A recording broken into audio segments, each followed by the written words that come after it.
ओम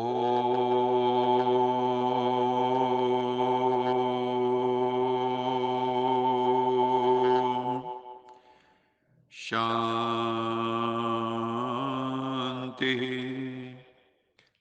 सत्यम शिवम सुंदरम सच्चिदानंद स्वरूप सत श्री अकाल मूरत परम पिता परमात्मा की परम प्रिय संतान प्यारे भाइयों तथा बहनों, आज 21 फरवरी 2022 की मुरली मंथन से पूर्व यश जी हमें परम पिता परमात्मा की याद का एक मधुर गीत सुना रही हैं।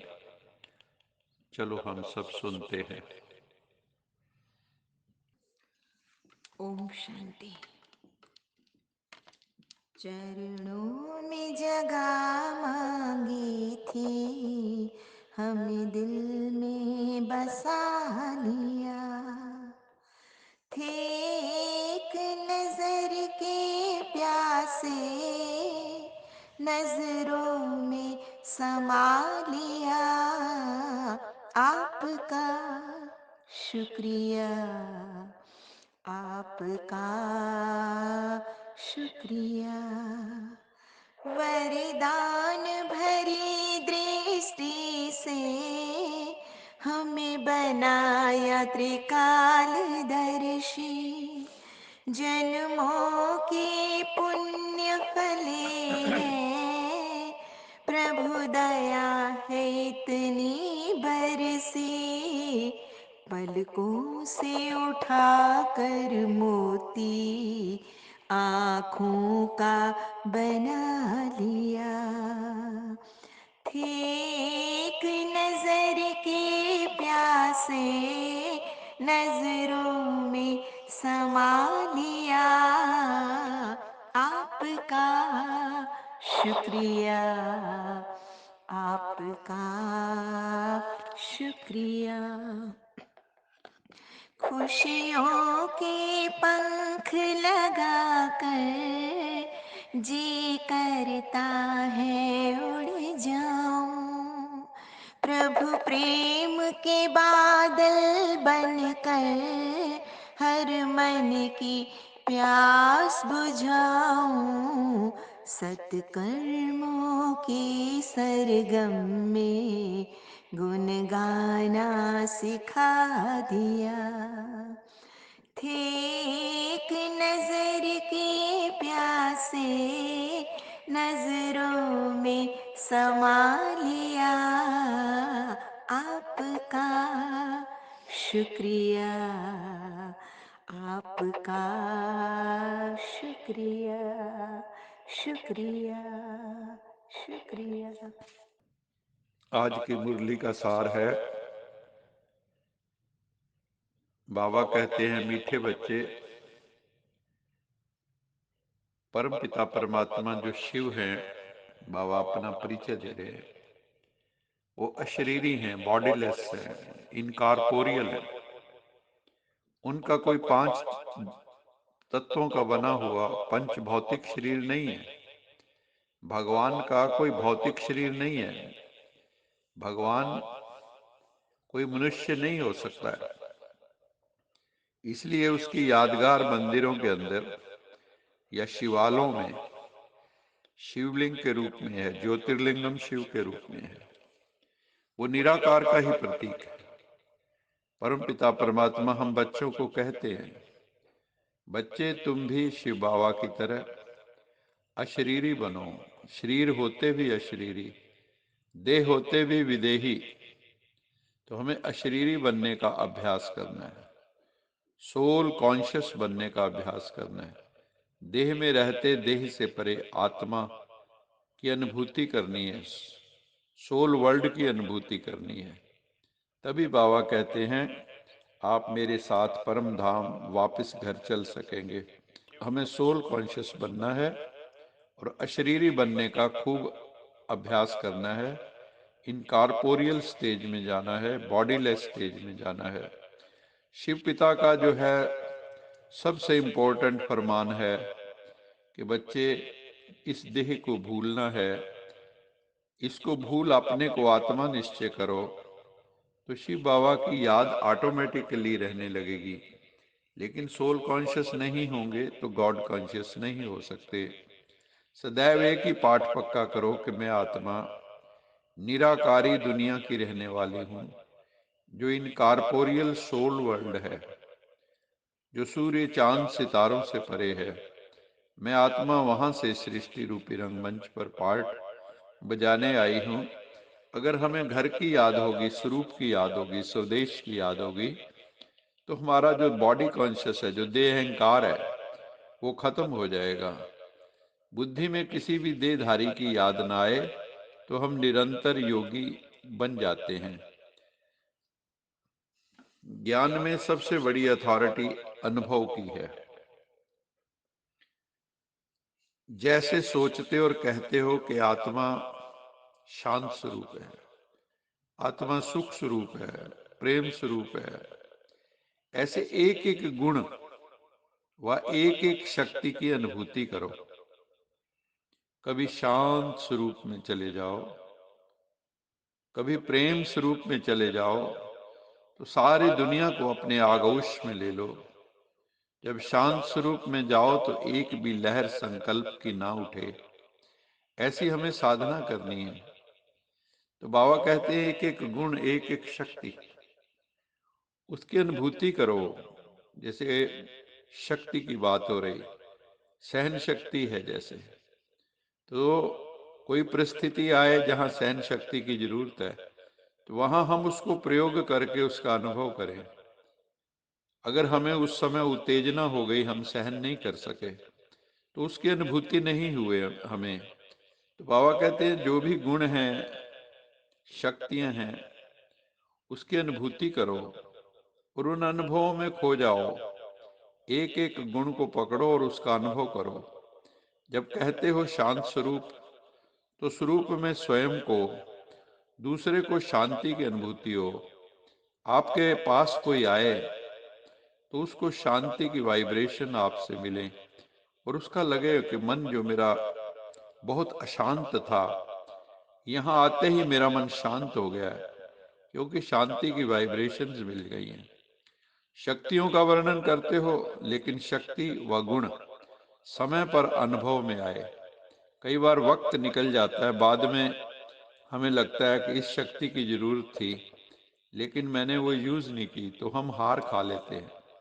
तो जिस समय जिस शक्ति की जरूरत हो, सहन शक्ति की जरूरत है, सामना करने की जरूरत है, समाने की जरूरत है, विस्तार को संकीर्ण करने की जरूरत है, कोऑपरेशन की जरूरत है, एडजस्टमेंट की जरूरत है, ये सारी हमें अनुभूति होनी चाहिए कि किस वक्त क्या करना है। हमारा माइंड अलर्ट पे होना चाहिए, नहीं तो हम माया से हार खा लेंगे। अनुभवी मूर्त बनना ही श्रेष्ठ पुरुषार्थ की निशानी है। बाबा ने डेफिनेशन दी है श्रेष्ठ पुरुषार्थ, अर्थात अनुभवी। जहां ना पहुंचे रवि वहां पहुंचे कवि, और जहां ना पहुंचे कवि वहां पहुंचे अनुभवी। तो अनुभवी मूर्त बनना है हमें।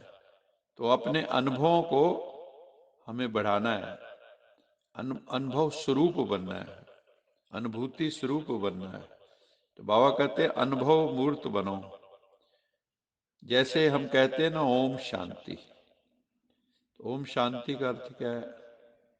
तीन अर्थ बताते हैं। मैं आत्मा शांत स्वरूप हूं, मुझे आत्मा का पिता परम पिता परमात्मा शांति का सागर है, ओशन ऑफ पीस। और मैं जिस देश से आई हूं, स्वदेश मेरा जो है वो शांति का देश है, शांति धाम है। तो पहले पहले हमें अपने को आत्मा निश्चय करना है। पहले है आत्मा, बाद में ये शरीर मिलता है। हम आत्मा किसकी संतान है, ये याद रहना चाहिए। उस शांति के सागर, ज्ञान के सागर, परम पिता परमात्मा की। परम पिता परमात्मा सदैव शांत है, हर समय शांति का सागर है वो। हम आत्मा एक शरीर छोड़ के दूसरा लेते हैं, पार्ट बजाते हैं, लेकिन शिव बाबा वो तो विचित्र है, उसका तो कोई चित्र नहीं है हमारे जैसा। भगवान शिव कहते हैं मैं सदैव विचित्र हूं। इवन जो ब्रह्मा विष्णु शंकर हैं उनके भी सूक्ष्म चित्र हैं, वो भी सूक्ष्म चित्रवान है।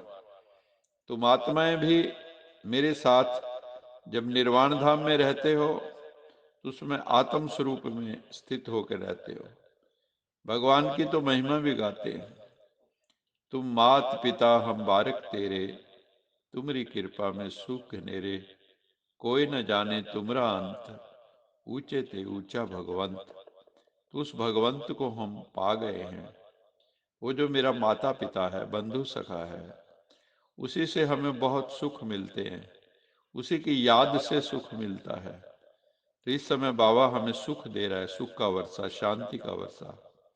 वो इसी संगम युग पे ही मिलता है, जब कलयुग का अंत हो रहा होता है और सतयुग की आदि होनी होती है। तो इस बीच का समय जो है संगम युग, जो पांचवा युग है, इसमें परमपिता परमात्मा हमें आके सुख शांति का वर्षा देते हैं। क्योंकि इस वक्त कलयुग तो पूरी रात्रि बन गई है। ये पतित विकारी भ्रष्टाचारी दुनिया है। यहाँ एक भी पावन नहीं है मन वचन कर्म से। भले साधु संत महात्मा ऋषि मुनि हैं, वे भी पावन बनने के लिए साधना करते हैं। वो भी कुंभ पे जाते हैं पावन बनने के लिए, गंगा स्नान भी करते हैं। तो इससे क्या सिद्ध होता है कि वो सारी तपस्या, गंगा स्नान स्वयं को पावन बनाने के लिए करते हैं, अथवा मुक्ति जीवन मुक्ति पाने के लिए करते हैं। बाबा कहते हैं, मैं तब आता हूं जब दुनिया में बहुत भ्रष्टाचार, व्यभिचार, अनाचार, दुराचार फैल जाता है, जब मनुष्य बहुत दुखी होने लगते हैं। मैं आकर इन सब का उद्धार करता हूं। अहिल्याएं, गणिकाएं, साधुओं, गुरुओं आदि का भी मैं उद्धार करता हूं, क्योंकि वो है सर्व का सदगति दाता, एक परमेश्वर, ज्योतिर्मय परमात्मा, वही ज्ञान का सागर है। वह जो ज्ञान सागर है, उसी से ज्ञान गंगाएं, हम सब कौन हैं? ज्ञान की गंगाएं हैं। तो ज्ञान गंगा में स्नान करने से आत्मा पावन बनती है और फिर मुक्ति जीवन मुक्ति की प्राप्ति हो जाती है, सदगति की प्राप्ति हो जाती है, जीते जी हम मुक्त हो जाते हैं। हमेशा हमें याद रखना चाहिए, हम आत्मा इन ऑर्गन्स के द्वारा सुनते हैं। आत्म अभिमानी भाव, सोल कॉन्शियस बनो। हम आत्माओं को ज्ञान देता हूँ। शिव बाबा कहता है, मैं आत्माओं को ज्ञान देता हूँ। तभी गाया हुआ है, ज्ञान अंजन सतगुरु दिया, अज्ञान अंधेर विनाश। कि परमात्मा जो ज्ञान का अंजन देता है, उस सतगुरु है जो परमात्मा, तो अज्ञान का अंधेरा छट जाता है, विनाश हो जाता है। क्योंकि वही पतित पावन है। वो आकर ब्रह्मा के द्वारा हम सबको कर्म के ब्राह्मण बनाता है।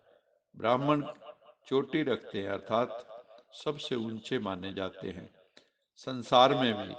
और जो मुख वंशावली ब्राह्मण है, और तो वो तो और भी ऊंचे हैं, क्योंकि वो पवित्रता की साधना कर रहे हैं।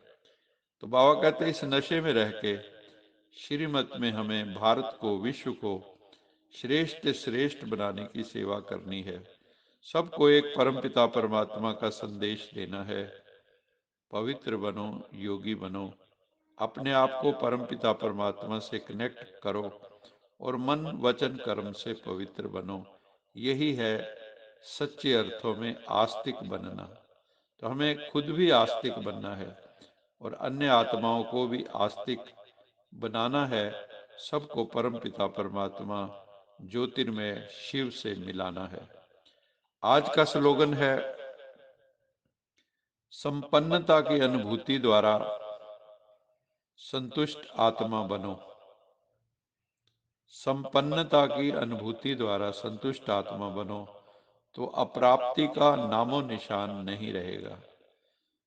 तो हम कैसे संतुष्ट आत्मा बन सकते हैं? जब हम संपूर्णता के निकट पहुंचेंगे, जब हम संपन्न होंगे, ज्ञान से संपन्न, गुणों से संपन्न, शक्तियों से संपन्न।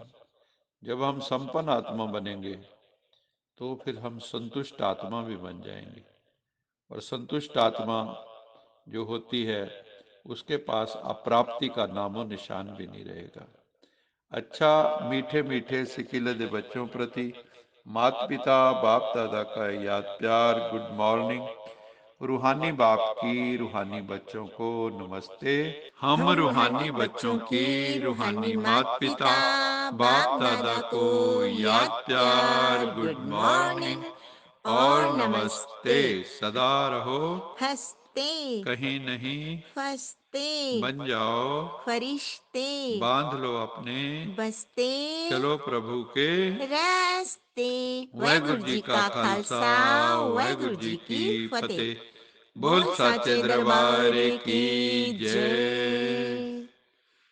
लोका समस्ता सुखिनो भवन्तु।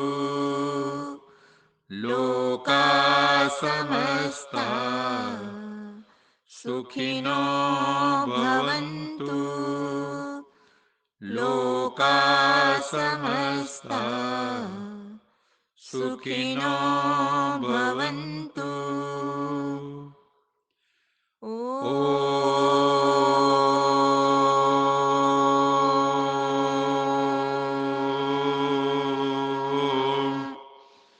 शांति शांति शांति।